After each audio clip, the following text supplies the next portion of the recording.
a lot of my pieces are covered, or they're kind of these ball shapes that look very bodily, but they don't have a body. There are no limbs, there's no flesh. A work of art can tell a different story to every viewer, but the artist usually has her own story behind the work. Andrea Coates definitely does.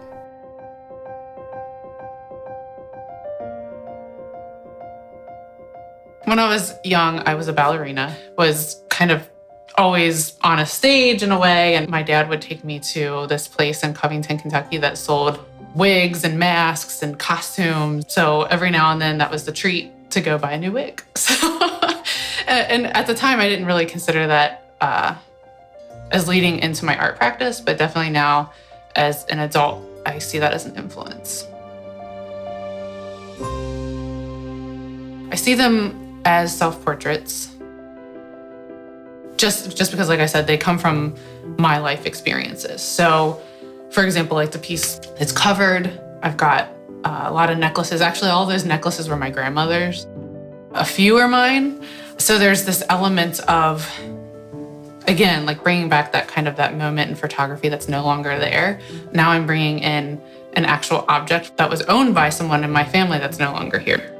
So for me, one thing is being authentic to myself and my experience. And about 6 years ago, I went through a pretty traumatic experience of someone stalking me with communication, and he was a total stranger.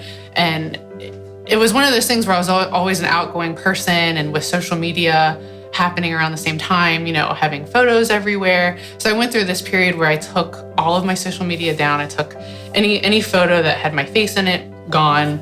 So in grad school, I started thinking about that experience and started getting interested in other people's selfies, which sounds weird. It's like now I'm the one kind of being the voyeur, but just looking at other people putting themselves out there, that kind of intrigued me since I was doing the opposite.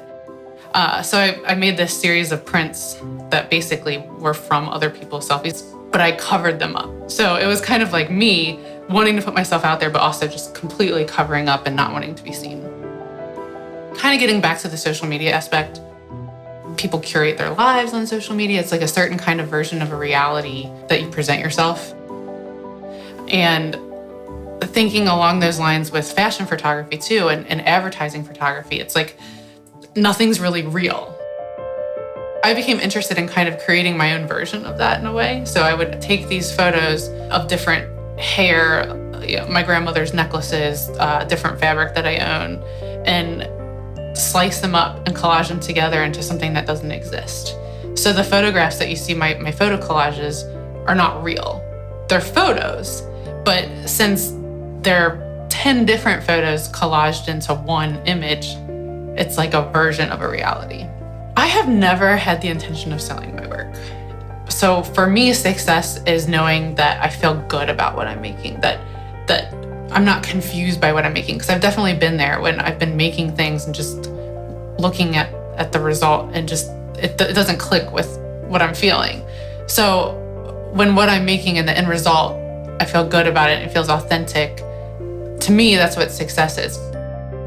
To check out more local artist stories, visit 9net.org/pieces.